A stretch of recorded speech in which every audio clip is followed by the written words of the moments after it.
There's a pyramid of power with eyes that can see it all. Cameras to capture your image at City Hall. Realize they listen whenever you make a call. If you want a revolution, I'll really give it to y'all. Strength is the army that bands against bands of their presidents, determining life of mankind of cancerous. How we breathe vapors, greed got us bleeding in streets for cheap paper. Assemble the masses, melt the plastic, compound, realign when the shit gets drastic. Lift the veil when the systems are massed. It's just another pyramid scheme of government racket. Divide with the power with Charles Jurassic. Gnashing T-Rex with covert tactics. Rise from the ashes to back the Atlas. Bring the man.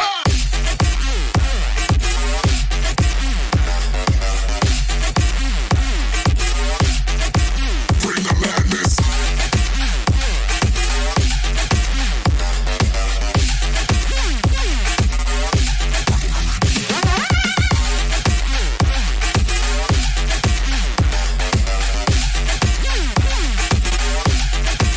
Bring the madness.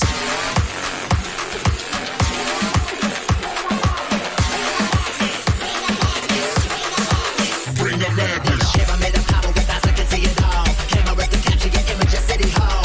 Realize they listen whenever you make a call. If you want a revolution, I really... All right, welcome to the NonSequitur Show. I had a few little technical difficulties with Skype. We're working those out, but I wanted to get going. So let me kind of introduce what's going on. First, I want to apologize to Titus Frost. I decided to go a little bit different direction for this particular episode on Friday. No disrespect to him whatsoever, but for various reasons, I have a different guest for you tonight, who I'm going to be introducing in a second. But I have the wonderful, the amazing, the lovely, the talented, the semi-funny sometimes, Aaron from EK People Suck with me today.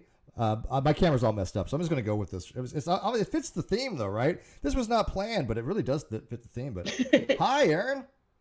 Hi, that does look cool. What do you mean semi-funny? Well, I mean, I'm funnier, but whatever. No, I love your... You're right. That was pretty fucking funny. Right, exactly. So, let me kind of dive into this because people have been knowing for a while that Aaron and I have had this interest in this puzzle called Cicada 3301 and how it relates to some various conspiracy theory type stuff and QAnon and other things. And so we were talking to a lot of people over the last couple of weeks. And this goes back actually a few years with me, but I actually got in touch with somebody. His name's Lestat. People are well familiar with this guy. And we had really had some interesting conversations. And so he was nice enough to come on. I think his camera might be off right now, but let's see if you could turn that on. Lestat, are you with us? Come in. Hey there, what's up? Hey, I can hear you. Wait, I can see something. It's coming there. By the way, I do want to thank Lestat for the intro for our Armageddon.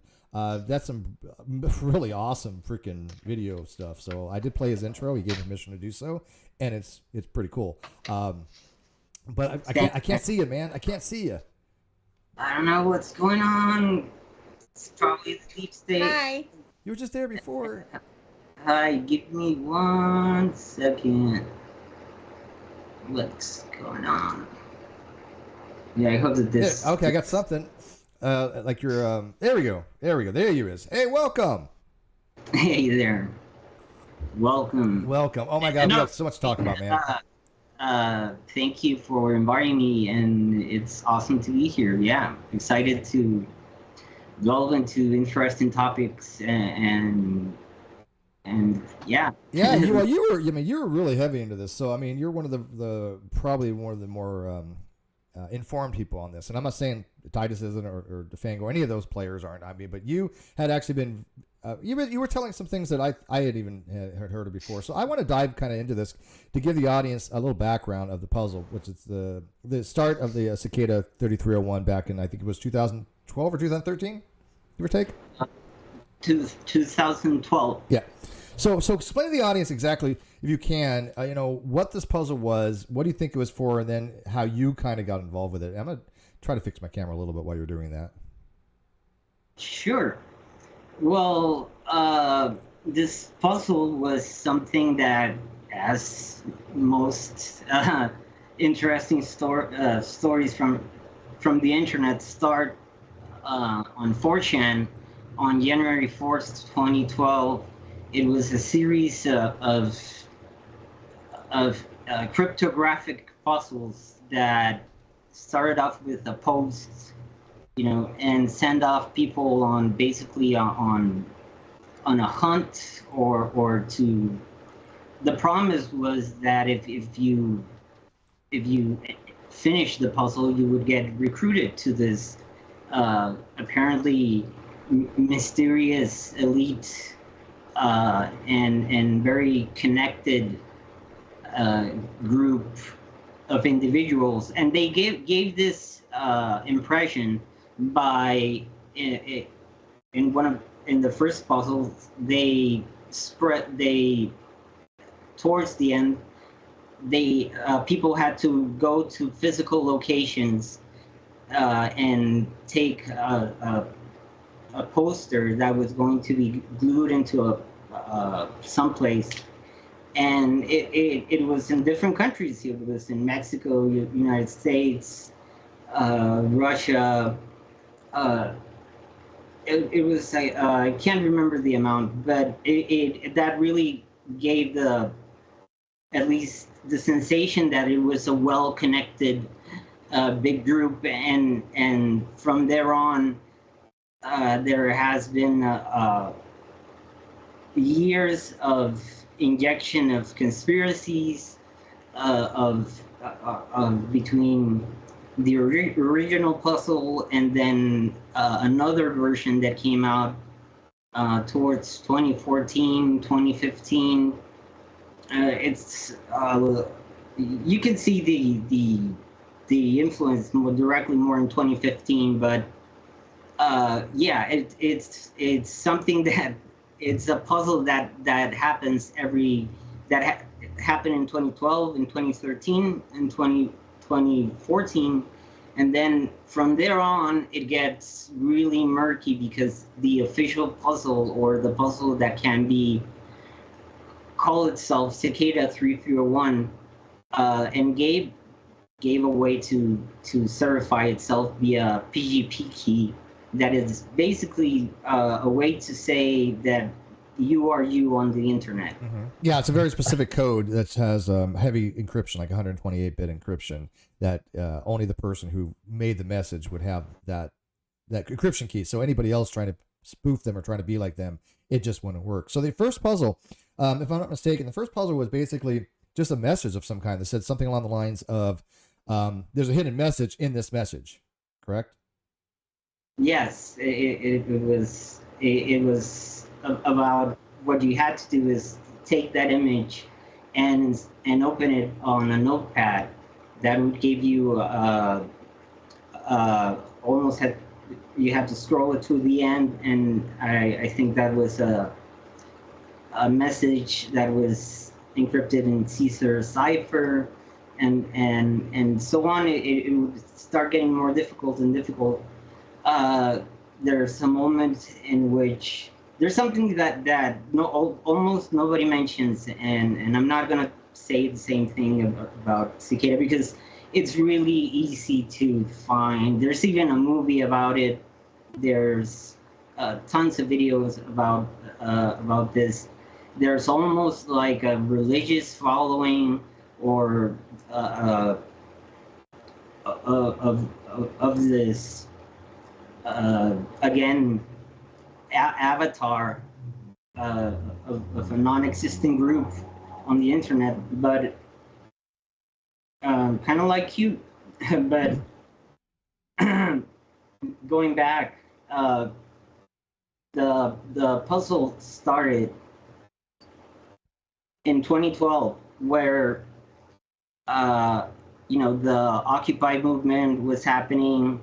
Anonymous had just been taken down via infiltration. There's an interesting documentary about it that you can watch. And things were happening, right? There was this feeling that something was going on, that revolution or change, or especially during the time of Occupy, and that sentiment wasn't was justified because I think that the Snowden leaks had already came out, and the people started to feel that they were given a glimpse into what the government wasn't telling them.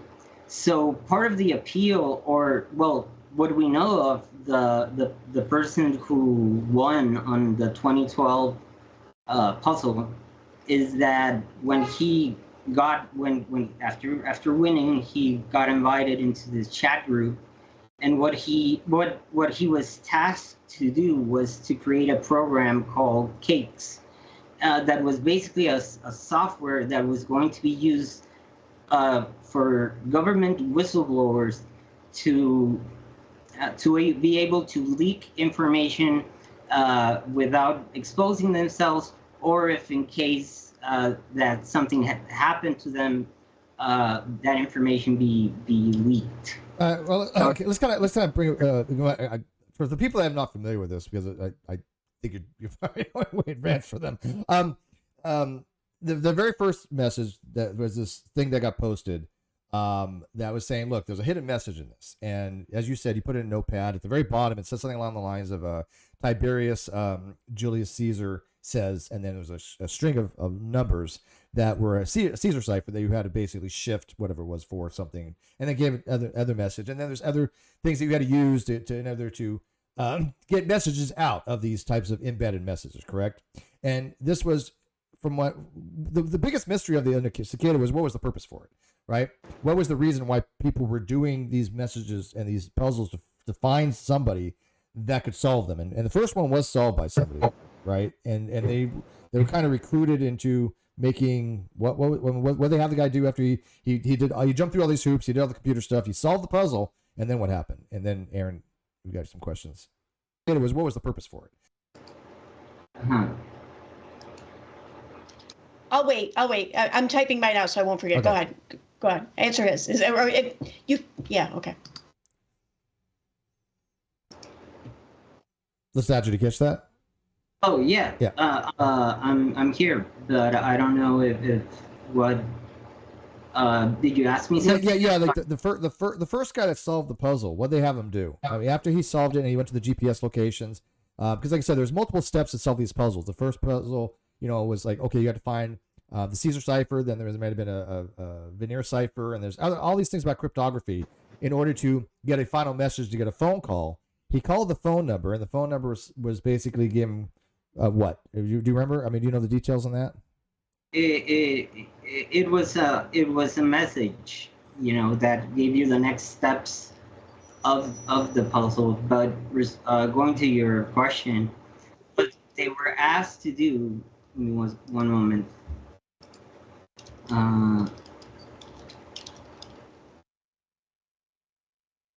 Okay. Okay.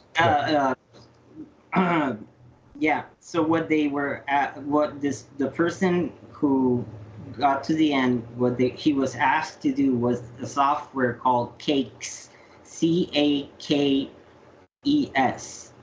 That is something like pretty good.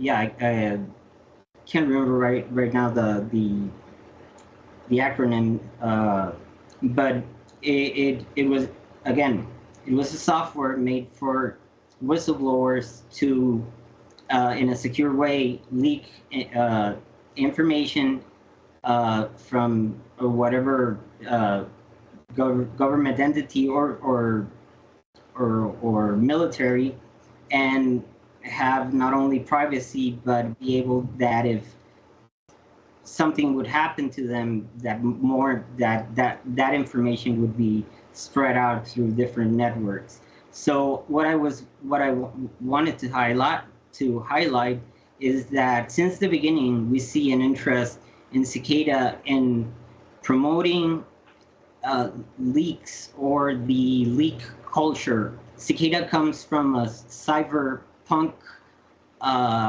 culture, right? It comes from MIT. It comes from literally a really close connection to Julian Assange. Basically, it came up from the same. The WikiLeaks. Yeah. Okay. So basically, in a nutshell, they were trying to get people that had computer skills that understood cryptography in order to put out information from various leaks and whistleblowers. This is again, you know, take it for what it's worth. There's no way to actually prove this. This is the current, from my understanding, the current, you know, theory is that it was to get information out, to be leaked out to the general population by somebody who knows how to do cryptography. Correct? Something along those lines. Well, what I told you is it's confirmed. There's a Rolling Stone article that tells the story of Marcus Wagner and what he was asked to do and what was his process, and that's as legit, the most legit thing that we have, and that's important because later there are going to be other iterations, and those same people that started solving the 2012 puzzle will start having an external influence trying to steer them towards a different direction, towards a different kind of puzzle, but using its manual. But, yeah, it definitely was hijacked into other things. Aaron, did you want to jump in here? You have to. All right. So my question is, because I was listening to as you were talking about the winner there of Cicada, like you said that he was he was recruited or tasked or whatever with creating the software. That I'm guessing from the sounds of it, it's like it offers like whistleblower protections. And you mentioned the name Cakes. Like, did the winner of Cicada, did he come in and like create the software Cakes, or was he brought in to like work on software that already started? Like, was the whole go on. No, sorry, go ahead. Go ahead. But like, was the whole software like his conception, the winners? For what the article tells, he didn't finish it. He basically was brought into this Tor link forum where there were topics, and he was assigned with this task, and eventually throughout the couple of months, he just saw like people that were there or that were active just kind of each go on their own way, and suddenly one day when he tried to access again this forum where they would coordinate, the forum wasn't there anymore. So he didn't get too far. So they had him do some stuff, but it basically, they lost interest in him, or they just found other people, or he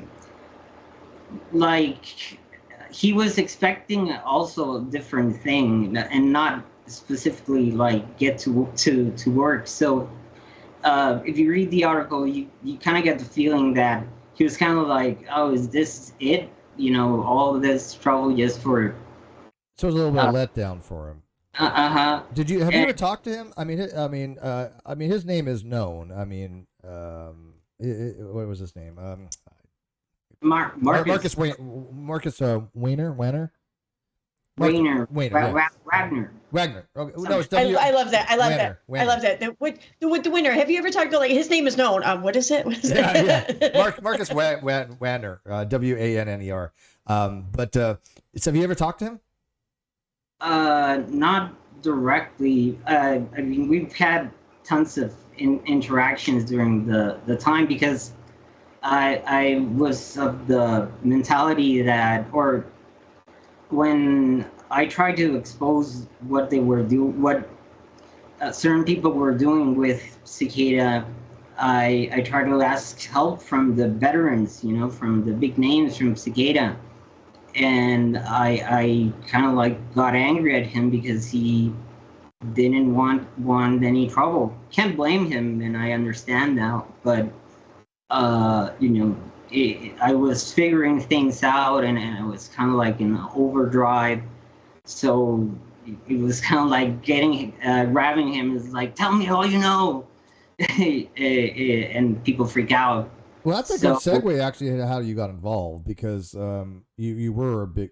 I mean, I put you as a big player on this. I mean, your name is obviously attached to Cicada in perpetuity, so to speak, on this channel, because of your involvement. Because they did try to recruit you, and you were intimately involved in how a lot of this played out. And there's a lot of big players in that. And I've talked to a lot of them. And look, here's the thing: I got nothing against any of the players involved with it. I'm just somebody who has an interest in it. I'm not, I'm not judging anybody at all. So I don't want to think if I've had discussions with people on this particular topic that they think that somehow I'm, choosing one side or another. It's just from what I've read and what Aaron's read and the stories, we're just trying to piece things together the best possible, and then maybe, do some follow-ups on this on either another episode of this channel or on Aaron's channel. She wants to do some stuff. But how did you get involved? And then I'm going to turn over to Aaron for a few seconds while I get some more coffee.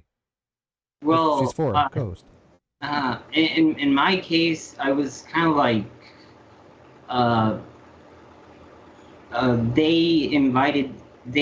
they approached me because I've done art.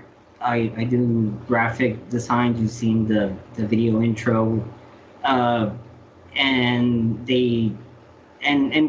I was like playing something that I knew that was an ARG. It was interesting. It was called the SVV, the Society of the Flying Vulture. I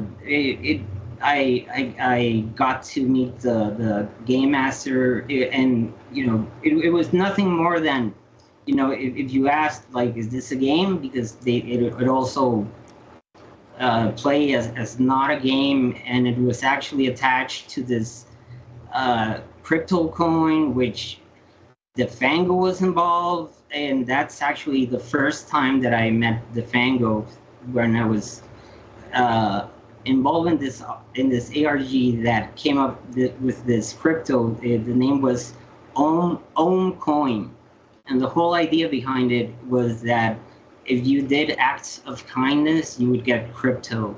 I don't know, but how exactly was that? I know nothing about crypto, absolutely nothing. But but all this form was called ARG, which is alternate reality gaming.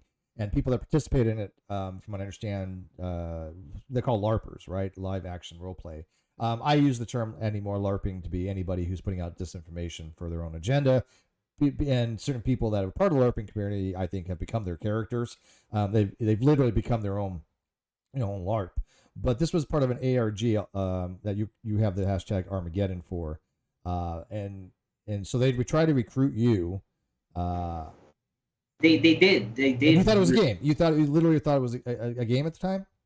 I thought that I was very skeptical, but back in 2017 there was a sort of funnel of channels. If you start seeing Ed from the Outer Dark or the Outer Light, that would send you to either the Fango channel or to Tracy Beans, or even other sort of, or even to Nathan, and then Nathan would send you to the Fango, and the Fango to Victor's Libertas, and Victor's Libertas would mention all of them.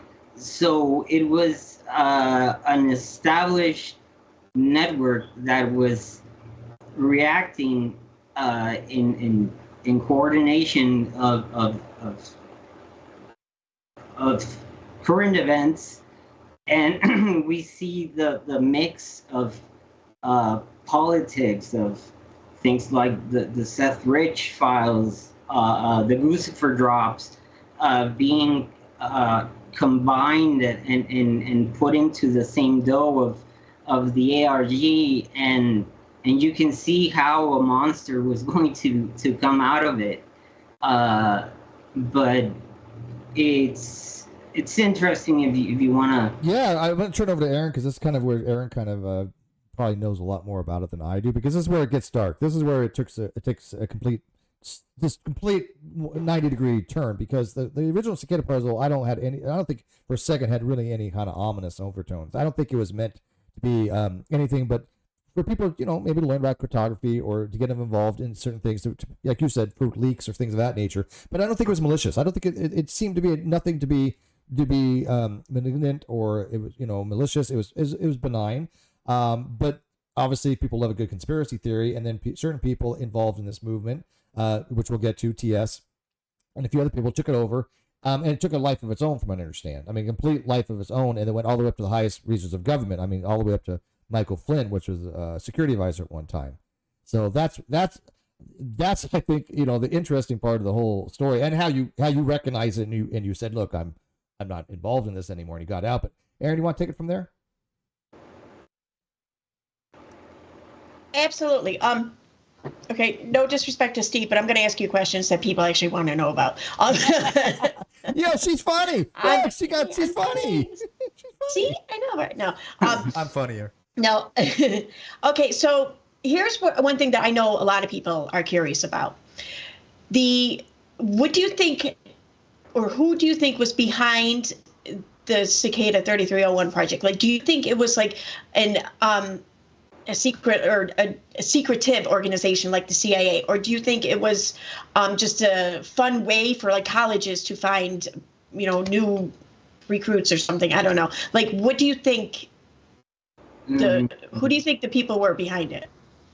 It was the people that later would be really invested in promoting and defending WikiLeaks, Julian Assange, and the leaks that would later come in 2016. Okay. And part of it extends from the same network of people like David Wilcock, this other guy, Corey Good. It even goes back even more. Sorry, the real key, if you want to. I get kind of confused if we were talking about Cicada or Q. Right. Well, they do dovetail into each other. There's obviously a correlation. Yeah. And I'm being respectful to Steve here, because I think Steve's interest is more in the Cicada, where I'm more interested in the Q. So I'm trying to like not ask the million questions I want to ask about Q. But like, so what you're saying is that like the purpose behind it, or the people behind Cicada 3301, were more than likely not necessarily anonymous, but a group similar to Anonymous, something along that lines, where they wanted to protect whistleblowers and find ways to protect whistleblowers. Yeah. If you go, there's I'm gonna give myself a little quick promotion, but go ahead, absolutely. In my website, that it's basically just a bolt of videos. There are good things combined with that, but in there.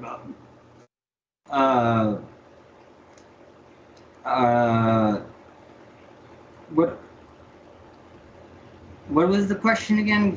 Sorry, I lost my... No, it's okay. So like the purpose behind it was not like government sponsored, in other words, is what I'm trying to get at. Like it wasn't government sponsored. It was likely like people sponsored, or for the people, to protect the people from tyranny, like that sort of thing. Not necessarily anonymous, but a group similar to Anonymous, probably. Oh yeah, I forgot. Thank you for reminding me. What I was going in is that if you go look through the videos that are like WikiLeaks related, there's one that says Anons and WikiLeaks task force, and that was like the active arm of what in those times were like the ones doing the hacks. Back then there was an active promotion. And there are videos, very anonymous-looking videos that are actively, that are plainly telling people, hey, if you work in a government position or in whatever company, and you can leak something, do it. Now's the time. You can be a hero. You can be like Snowden and all that. So there was, this is even documented, that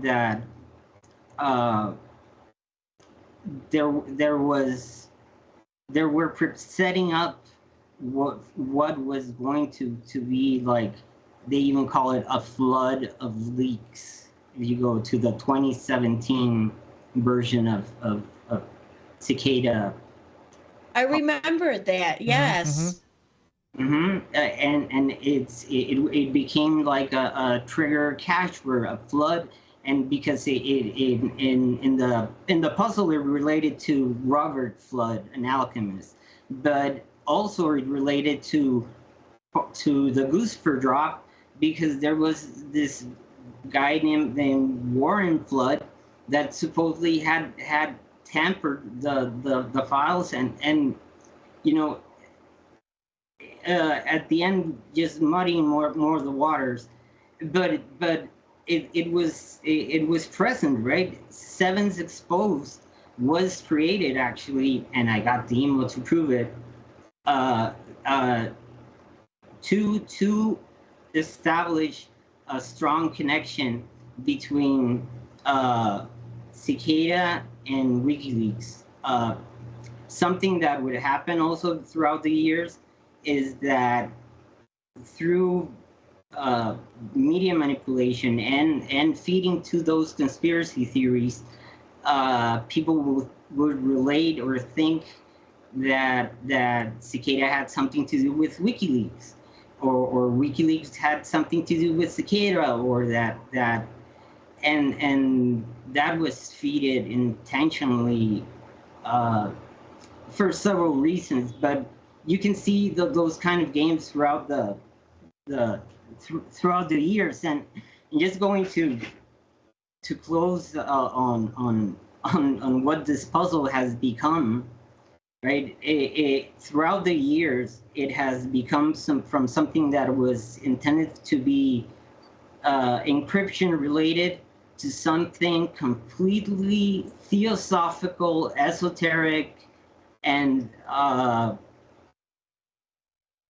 stupefying would be the word. Were you trying to solve the first one? When did you get involved? Was it after the first one had been solved? No, I got involved like in 2016, and again, I was just watching videos, and I ended up in this other game that happened to be connected to the Fango, and people there started to tell me, hey, have you heard about this guy or this guy? I've heard that this guy is behind Cicada.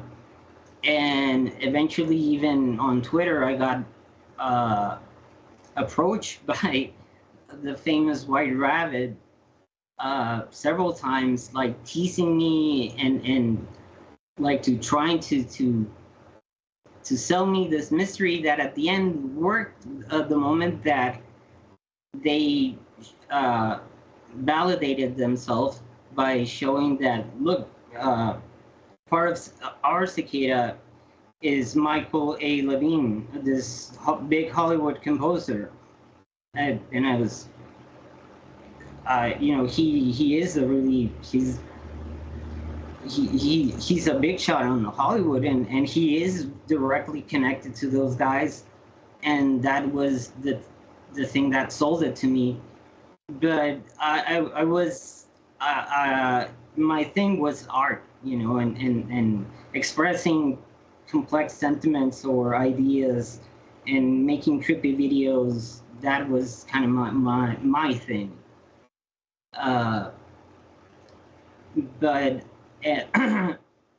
I always thought that what I was doing was for Cicada, and really everything else just seemed too complicated to understand at the moment. But after things started to become clearly apparent,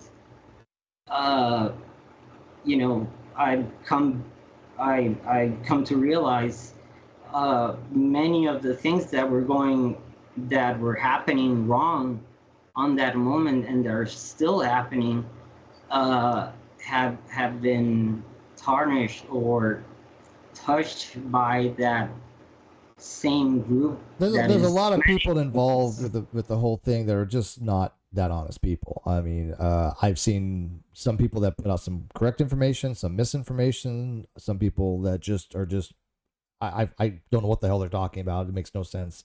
There's a lot of players involved, right? I mean, this was something that was a very big thing on the internet. People in my live chat, a lot of them go back, a decade.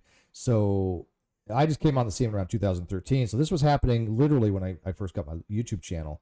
And there have been people around since those days that were around when all this was happening live.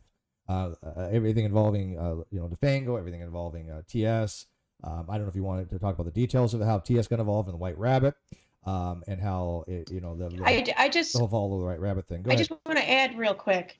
Like I was listening to you, and so I went ahead and I Googled like Michael Levine, and I put in Hollywood. He wasn't. You said that he was a composer, because I'm seeing. I just want to make sure I have the right Michael Levine here and everything.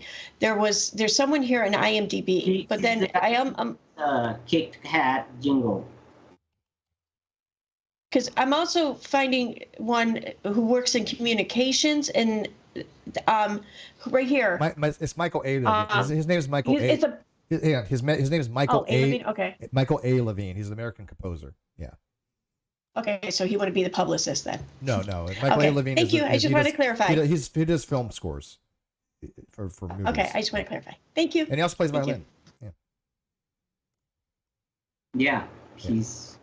Which actually I think comes into play at some point, but I don't remember. There's a whole bunch of imagery and everything's relating to these cicada puzzles, like the Leonardo da Vinci thing. But that's probably too much to even get into. But yeah, go ahead though. So, what's that? That's really, really. I was just yesterday. I bumped into a documentary that is called "The Lost Leonardo," and it's about the Salvador Mundi and how they basically turn something that a piece of art that supposedly came from Leonardo that cost less than $2,000 to the most expensive piece of art ever sold. So the art did exist though. So there was a piece, because if you want to dive into that, that's perfectly fine. But that was something that TS was running with. But was there an actual piece of art? There was a really, what they found was a really damaged. I don't want to spoil, the documentary is really good. It's available to watch for free in the Conspiracy Distillery. They started with really damaged, overpainted picture of something that just had. It looked good. It had good technique and all that, but nobody really said, like, nobody ever said, "Oh yeah, I'm certifying as a Leonardo." It was never authenticated. It'd be a Da Vinci. Exactly. Yeah, right. It's never authenticated. And if you compare that to what they tried to do with the Spear of Destiny, it's kind of basically the same thing, because they did try to sell the idea that Defango had found the actual real Jesus Spear of Destiny thingy, the one that pierced the side when he was on the cross. Which, I believe he was crucified, but I don't believe in a Spear of Destiny. But. Exactly. I mean, the Sephiras or the Longinus Spear has several names. Yeah, it was the Roman soldier, right? Right. Pierced the side. I have to just say, like, I went to Catholic school most of my life, while I was educated. I've never heard of anything about a Spear destiny. I've never heard of Jesus dying any other way than like by exposure on the cross. No, he was pierced Like, the side. this is crazy. Remember the Roman soldier? He pierced the side of Jesus, and I think water came forth. It was they wanted to see if Jesus was dead, and before they were going to break his legs, but before, according to the story, a Roman soldier just pierced the side of Jesus with this spear, and they created this whole narrative to give validity, to give like a backstory to this spear that was just just an old looking spear, because at the end they did try to sell it to somebody as the authentic spear of destiny. This is all hijack stuff. This is all taking the puzzle and hijacking it. I know a lot of people are going to be really confused watching this. I can tell you right now, most people that watch this video probably have some kind of understanding of what the hell we're talking about, because if you haven't ever looked into any of this stuff, none of this is going to make sense to you, and I get that. The reason being, it's a lot of shit. It's a lot. It is an extreme amount, and there's no way we can cover it on the show in any really great capacity, even dive into it. So I'm assuming most people that watch this show probably, or at least this episode, are probably going to have a little bit of understanding of this. Is that a fair assessment, Lestat? Uh-huh. Because there's a lot. Yeah. There's a lot to it. I mean, go ahead. Okay, so with the creation and the existence there of 33, Cicada 3301, I'm ultimately, like, what do you think has been the result of this super secret internet contest, I guess? It was just a radicalization tool. It was meant to, like a web, capture people with certain interests and skills to,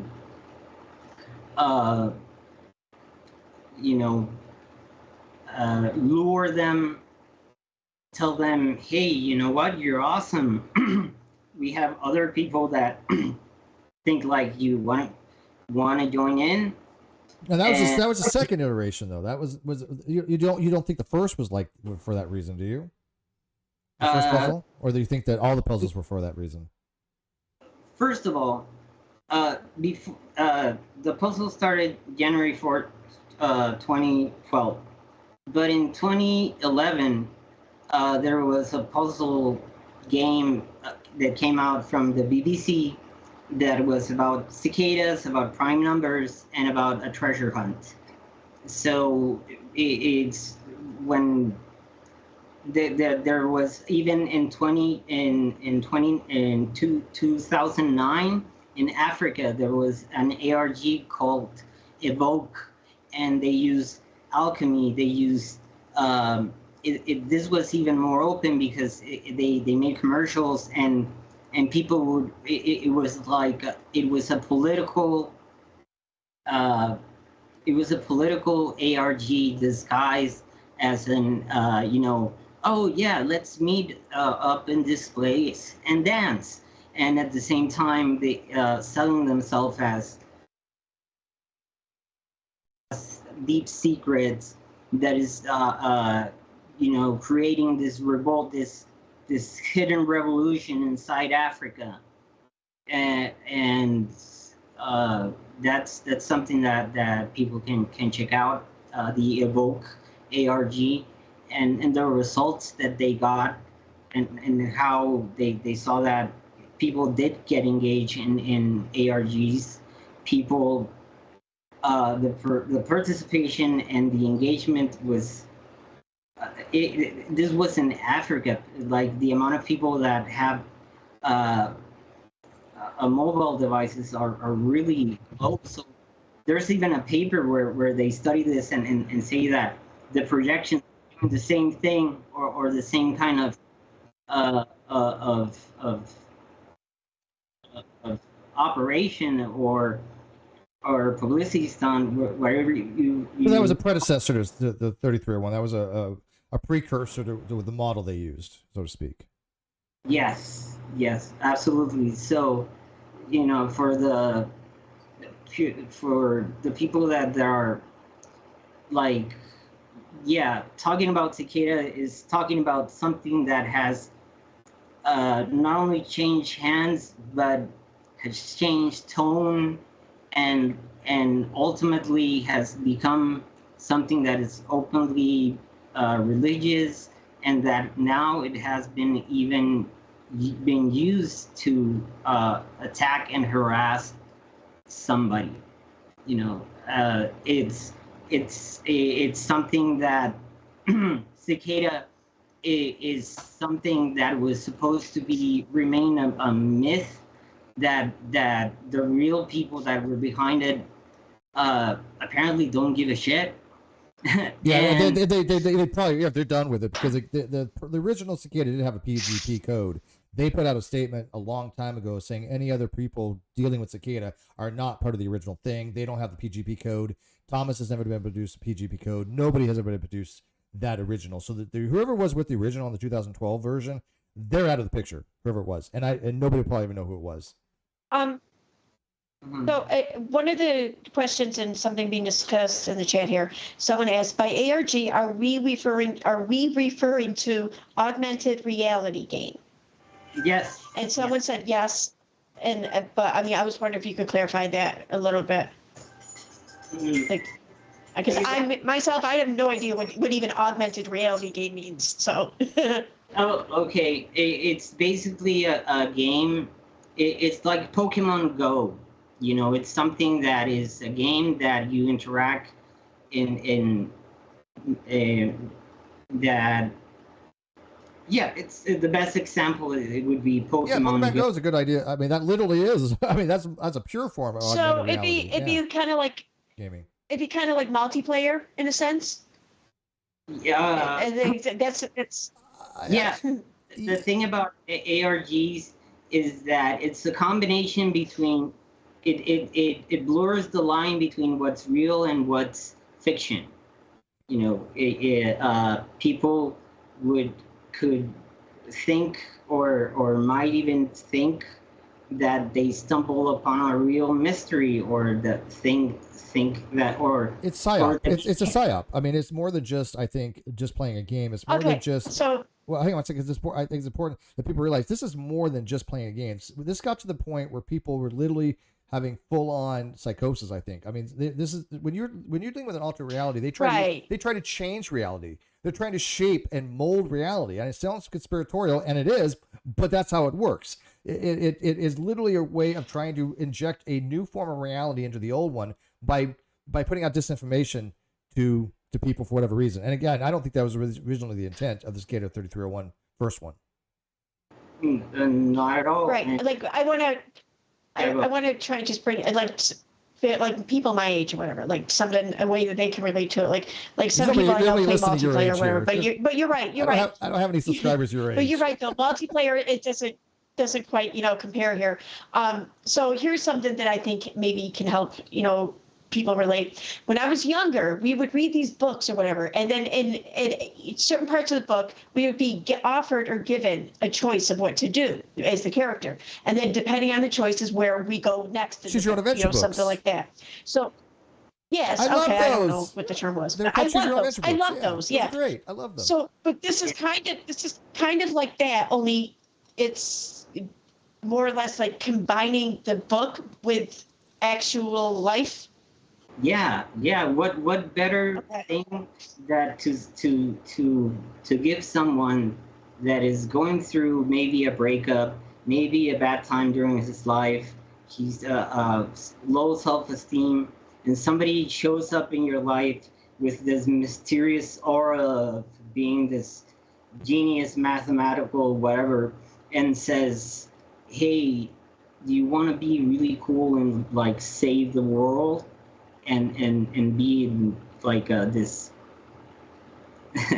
the part of this secret organization? To be part of something bigger than oneself. And people like being part of secret stuff, right? They're like, oh, I know something that you don't know. I have information you don't have. And of course, no matter what the topic is, there's always some people like that, right? That's why we have so many guests, because they know things that we don't know. And when I'm a guest on another show, I know things that they don't know. But in this particular case, these had far-reaching implications. This was something that got morphed into something way more greater that has huge political things. But Erin's going to talk about that on her channel because she likes that stuff. Yeah, it was like more of an identity or whatever. Yeah. But go on. no, actually, no, by all means. But that's just the whole thing with the alternative reality gaming is that there are still people out there. There's still people on the internet right now that put out just bogus information day after day after day after day, LARPing.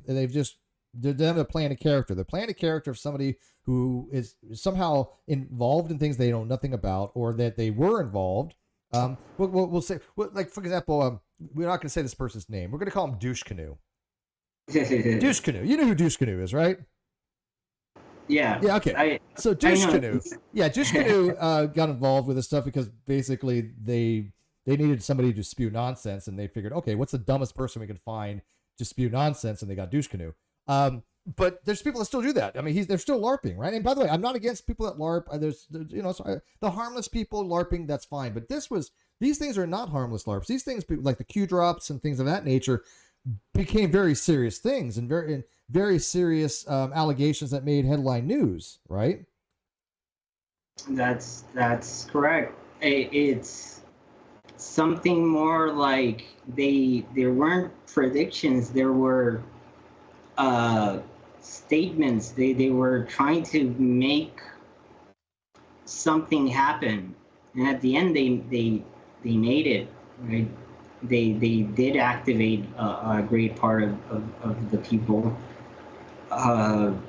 Definitely had a hand in what happened in January 6th. Yep. And the level of when you listen to the people that are into gematria, that is the assigning meaning or letters to words and the other way around, of the people that were waiting for the JFK Jr. To come back to life. Those people were followers of this negative 48 guy. And that if you follow the trace back, it's going to be the same network in which Thomas is not really like, or TS, however you want to call it, is not like, is just one part of the net that when that of a cog in the machine, that when that machine at the same time works, it's able to make things trend, to make the illusion of something being much bigger than it is. Yeah, I agree. And the cult imagery, people are talking about satanic panic and satanic imagery. That was, I think, involved a lot in a lot of this stuff because, look, I grew up during the 80s. I remember the satanic panic. I happen to like occult imagery. I always have. I used to write it on my remember back in the old days, you had in your books, you had to put them in a what are they, brown paper bags, right? You pick a brown paper bag, you made it into a book cover, right? And everybody wrote on the book covers. So I'd have things like, Ozzy going, things like this, and Ozzy and Rune language and language called Theban, which is called the Witch's Alphabet. I was really onto this, occult iconography. This symbol right here is an upside down cross, but it has nothing to do with an actual being called Satan. It's a group called Ghost BC that I happen to like to wear this when I stream. I love the group, right? I don't believe in Satan at all.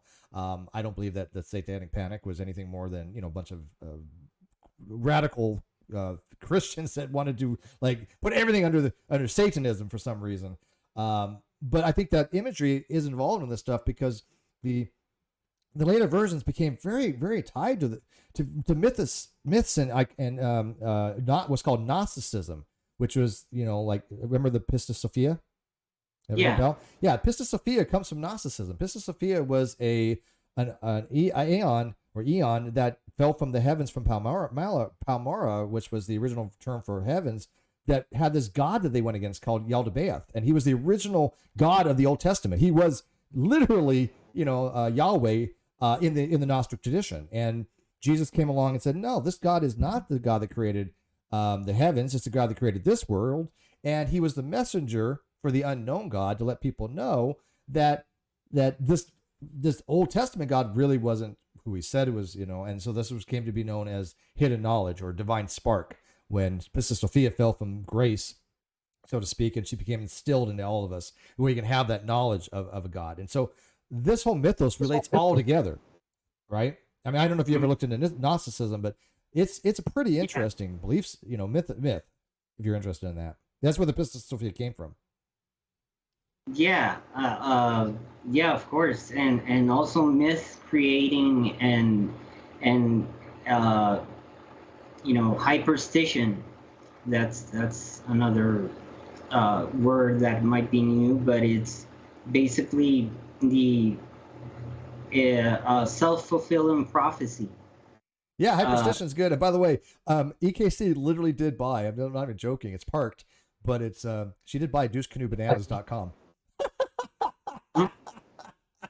Nice. I did. I had to. I was watching that. I'm not even joking. I swear to God. I was watching that video, and as soon as I seen the website URL name come up on the screen, I'm like, no, it has to be. It can't. There's no way that's available. There's no way. And I can't believe it was available. Like no one else thought to buy or create douche canoe bandanas. I don't know. Come on. It's a total inside joke from a.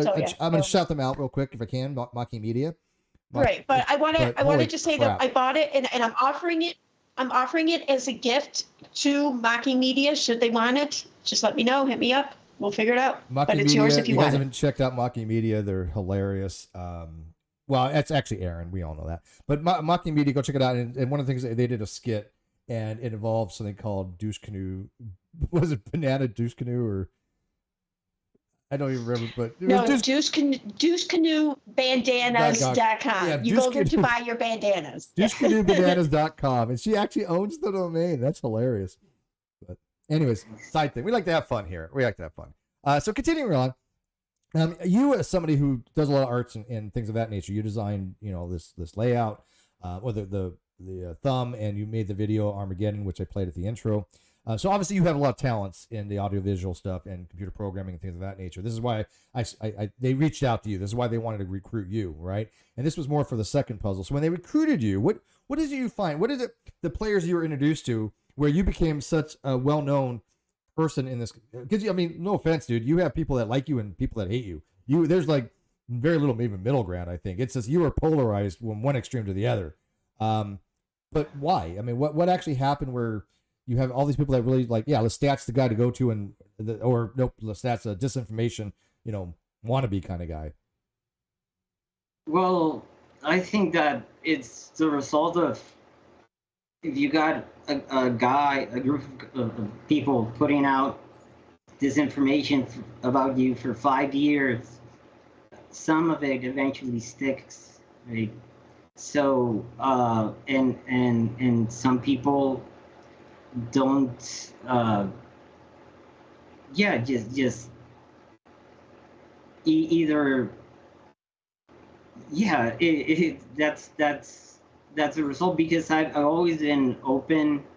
When you examine a little bit what they are normally accusing me, it's baseless, it's stupid, it's just, it's so constant in this case, and this just this is all a result of me trying to expose what Thomas was doing to Cicada and to the puzzle, how he was using it to not only for political reasons that were obviously conservative oriented and to attract like religious people, but how I mean, when you ask me who was introduced, I don't know if you remember back in 2017 the Bruno Borges disappearance issue. No, that doesn't sound familiar. This kid in Brazil that suddenly, without notice, disappeared and left on his room, all written up with codes, like the ceiling, everything painted in white, in the middle there was a giant statue of Giordano Bruno, who is one of the first considered Christian Gnostics, I would say, or a very okay. I know the name Bruno from Gnosticism, but that never heard anything like this before. Oh well, Bruno became the Bruno that I'm talking about. This kid who disappeared in Brazil. It became an internet phenomenon worldwide, especially in Brazil.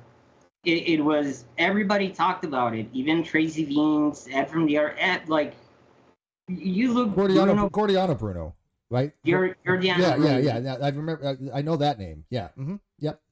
Yeah, and during those, I mean, Thomas was the one behind that whole thing. You know, when I met Thomas, the promise that he made, or what he tried to,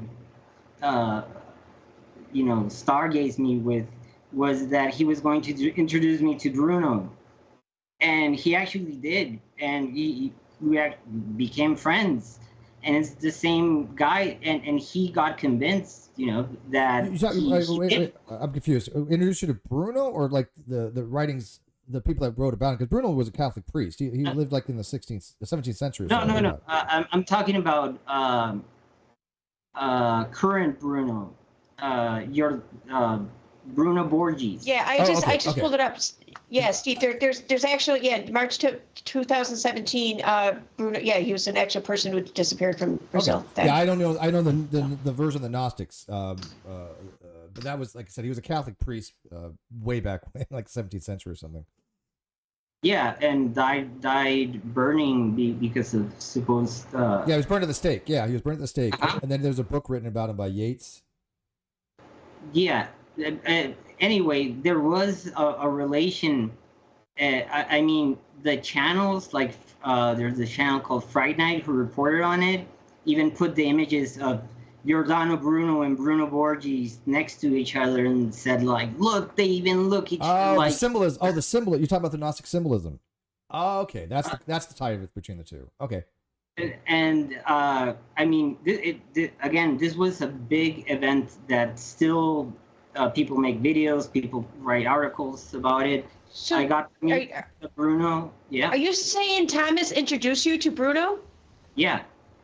Wow. Okay. Yeah. Oh my gosh. Okay, go on. He and we became friends up to the point where he gained enough trust to tell me about what was going to be his next plan, and that's when I said, that sounds a little bit too much. He had a plan that was some sort of ARG game, but included, and it was supposed to wake people up, but it included things like not masturbate and stuff like that. Well, look, every time Erin's on screen, I guess the whole thing is everybody has to masturbate to her. That's the new LARP, apparently. I'm not even joking. You think I'm kidding, but that's the new LARP. I guess Erin is so magical that when she goes on including camera, myself. Yeah, it's like the whole world just starts masturbating. It's like, look, I don't judge. I mean, sure, knock yourself out. I mean, she should be flattered, I guess. But no, I'm serious. That's a LARP. That's a LARP that one of these. Well, actually, it was douchecanoebananas.com. That started that. It's clear that that's what Douche Canoe does when I'm up on screen. So he just, I think, assumes everyone else does it too. Come on, no. Dude, Douche Canoe Banana, he does it to me. It's not to you. Come on. That's true. No, you're right. I'm sorry. Yeah, I think I thought it's the two of us. 100%. Oh my God. All right, enough of Douche Canoe. Yeah, screw douchecanoebananas.com. Which is, by the way, it's parked at, somebody had to ask real quick, it's parked at GoDaddy, but it's not hosted. Usually you buy the domain, you park it somewhere, and then you get a hosting site to host it. So you have it, but you haven't done any of the stuff to host it yet. Yeah, I just own the domain. I haven't done anything with it yet. So you won't if you type it in, you won't be able to pull anything up because there's no website yet, but you also won't be able to buy it. Yeah, GoDaddy has a default web thing you can make real quick for it if you wanted to, though. Go ahead. Yeah. I'll link something else there. Maybe, I don't know. We'll see. Maybe I'll link it to EKC PeopleSock. Who knows? But so when you met Bruno, I'm guessing you met Bruno then after he had been disappeared or missing or whatever, and had come back. And I'm reading here in Wikipedia that he wrote books about this or whatever. Like when throughout Bruno's experience and all this did you two become friends? Well, when I came into the group, he was still out on his meditation or his exile. Then he came back, and he honestly looked like somebody who spent 2 months meditating in the jungle. And he did came with this ideas and still with the same kind of trip. But nevertheless, he was a very kind person, very smart, very eloquent. Even if he didn't speak somebody who English or I spoke Portuguese, but we understood each other in some way or another. It's just that, again, this before the fight started, he had this idea that we're going to develop, and so yeah, it was. This is just one example of one thing that maybe people still remember, or if you look for it, you're going to find a lot of things of Bruno Borges, and that whole thing was orchestrated by Thomas, the YouTubers who talked about it, the information that came out, the way that how there was a little cicada symbol kind of hidden in the footage that came out, you know, everything. So it's the kind of theatrics that you can expect with this group, or that have been able to perform. Yeah, it's like a big mind fuck or whatever. Like I know like psyop or whatever is thrown around, but I prefer mind fuck. I don't know, but yeah. But I'm guessing that like it's on a grand scale though, as far as Cicada, or what's transpired as a result, I think, of the community that's kind of formed around Cicada. It's the whole idea is and this is not it works both ways, but it's to have a web of webs, right? That if in any case the heads or one part of that web is interconnected to, you know, a higher level or a different level, or an inner circle of people like Sasha Stone, Sean Stone, Robert David Steele, Charlie Ward, George Nassif, this Monroe guy, what's his name? The guy who made the Q maps. Anyway, there's Lisa Clapier. There's a bunch of people that have been working on how to create revolutions, how to activate people, how to create people that are going to themselves be leaders and attract other people into their organization without even knowing, right? They could be part of the Game 23, or they could be part of Project Mayhem or Mindfuck, and they don't know that there's a little string attached to something that is in nature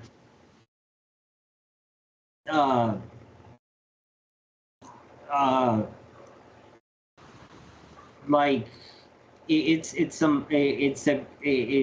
the monster that came out of the goo, right? And so yeah.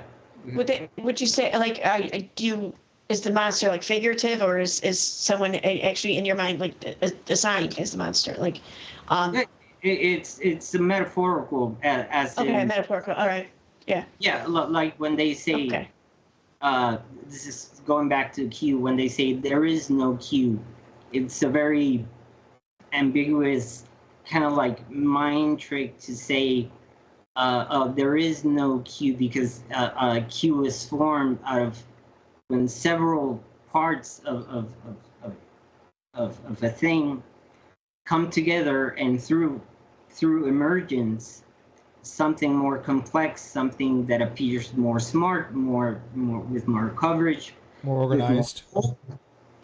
More organized, because in 2022, I mean, with the whole from the 2017 on and pamphlet and all that, was it the Patriot?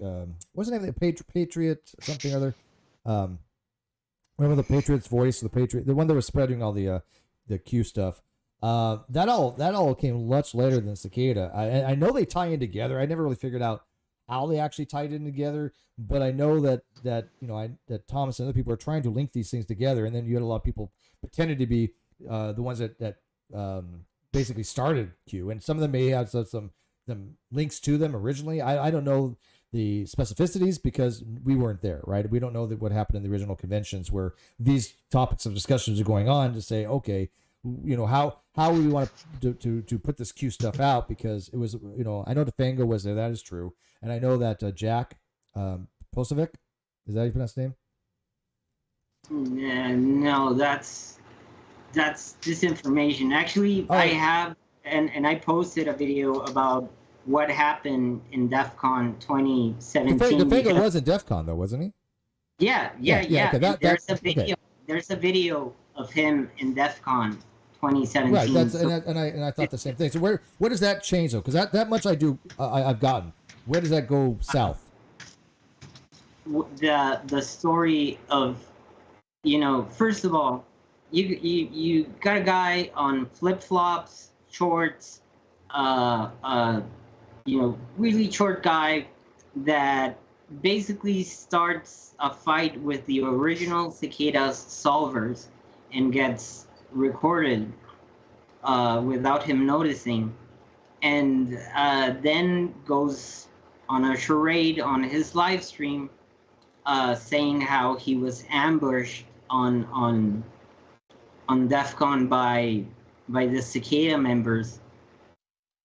And what he was doing there was sharing little QR codes with Cicada stuff that did linked up to some puzzles that had a relation to Alice Down the Rabbit Hole, Q.mp3, several things. The Follow the White Rabbit was something that we were using since July 2017 when the Jason Goodman, George Webb thing happened.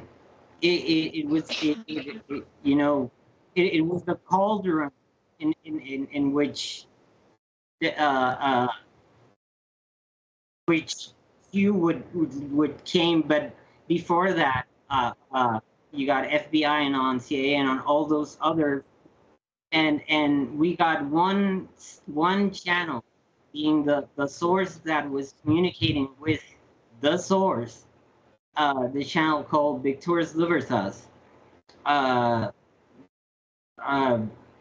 was okay. So let's kind of parse this up for the people who aren't familiar with this. Okay, so the original kind of thing before the Q was there was something called CIAnon and FABIanon, and you think from what I've seen, Thomas or T, we'll call him TS, was related to those organizations, the FBI and there was various channels that were putting out the information from one or two people that was putting out to all these other people on Twitter and other places and social media, and they kind of just spread the information out.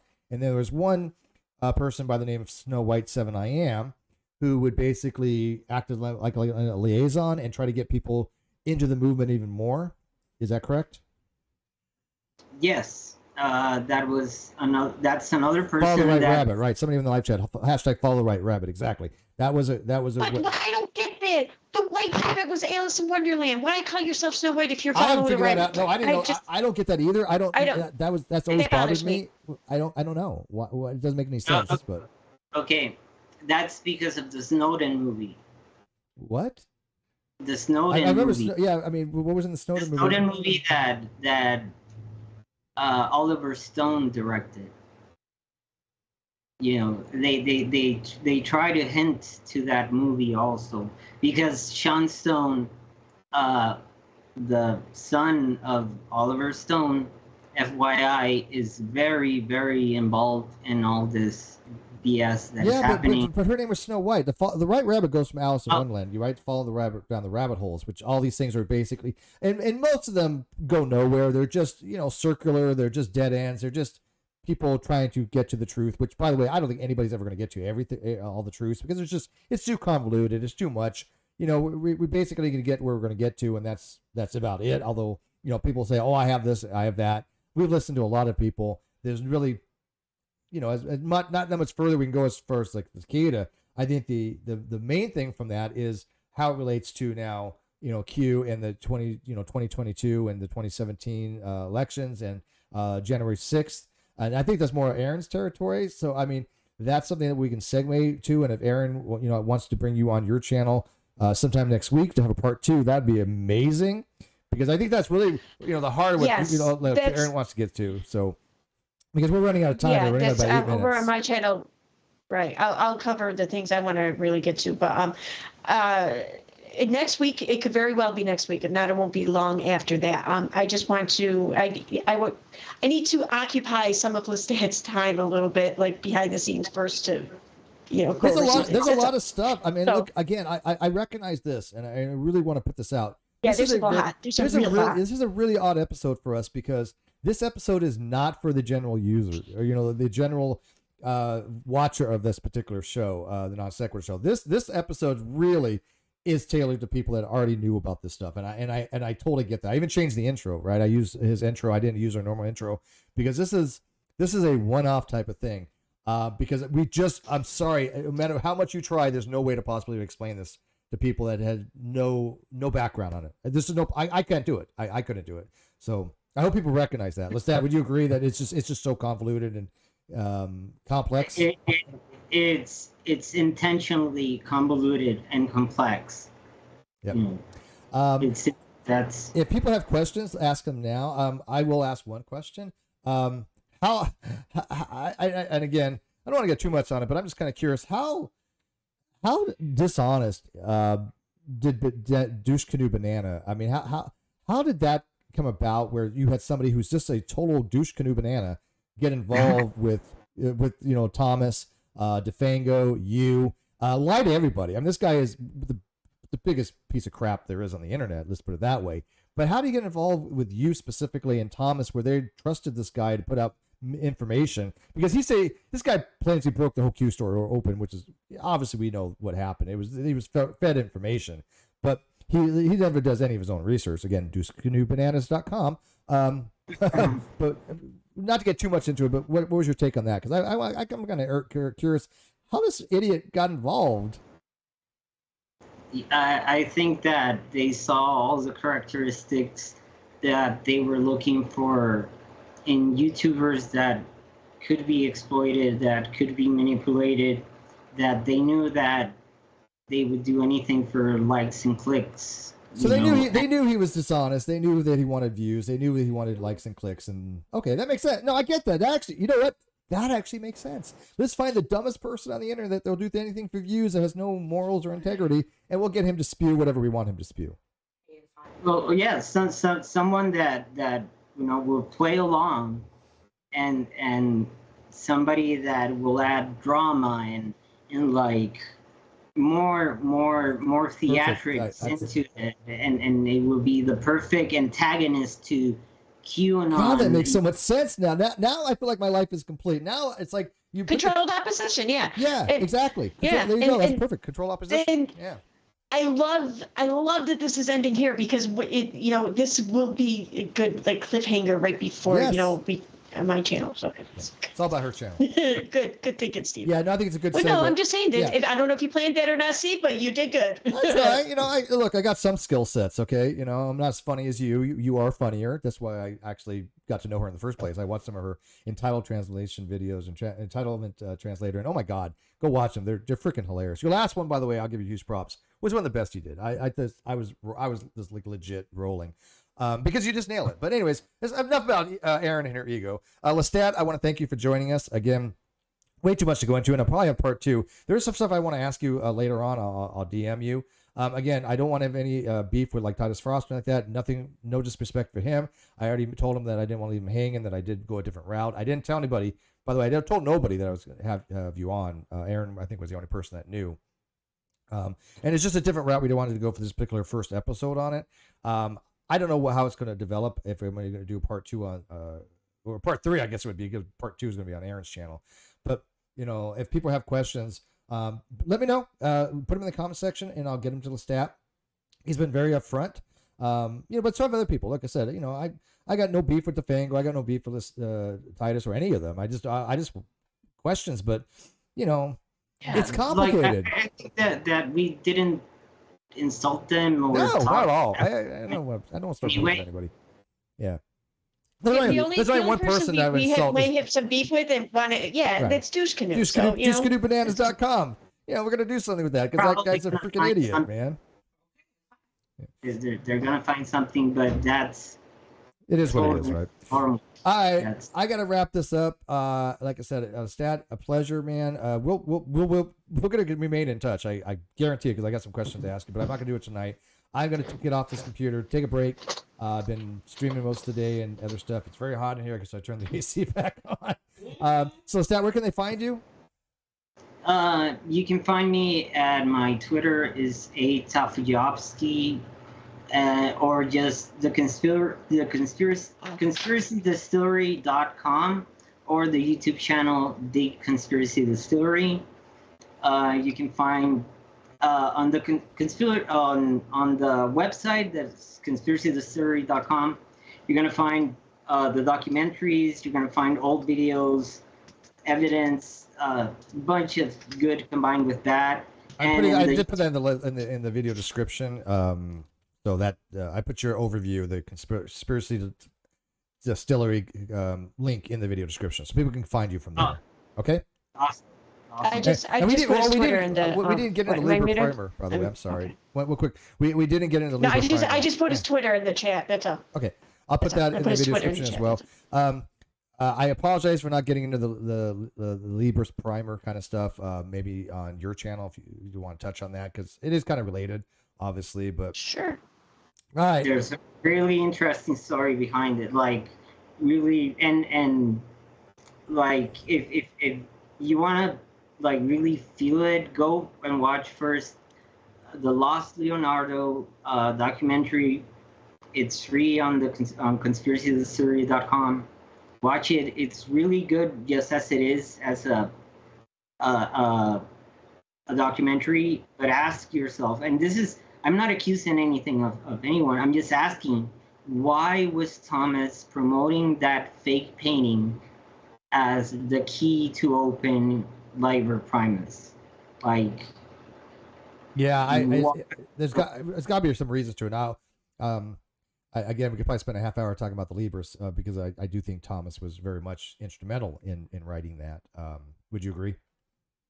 It looks so. Also, the way that it seems like it was maybe injected into it. It's when Cicada started transforming into this more culty, esoteric side.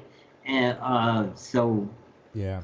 Yeah. All right, buddy. Aaron, how about you? Where can we wrap? We're gonna find you at other than the DoucheCanoeBananas.com. Pretty much just the YouTube channel, EKC People Suck, or on Twitter, but mostly on the YouTube channel.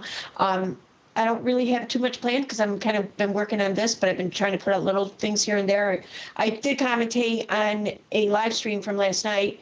I just pushed it through real quick today, and I broke it up into 6 parts, and I uploaded all 6 parts today. So I mean, check it out. But my opinion, I really get into the nitty gritty of it, and like part 4, 5, and 6. So just saying. Awesome. But anyway, That sounds amazing. Well, like I said, I love your stuff, so you're all funny. With that, guys, I'm going to wrap it up. Like I said, if you got questions on this, please leave in the comment section. I definitely am self-aware that this was a very, very, very obscure episode, to say the least. But I enjoyed it, and Lestat, I appreciate you coming in and talking to us about it. And you're probably going to be on again. By the way, I think they're going to have to have a part 3. I think after you talk. Yeah. All right, sound good, guys. That's awesome. awesome. I'm going to end the Skype call it a day, and we'll catch you guys later. Thanks for watching. Bye-bye. Thank you. bye guys. Thank you. Bye-bye.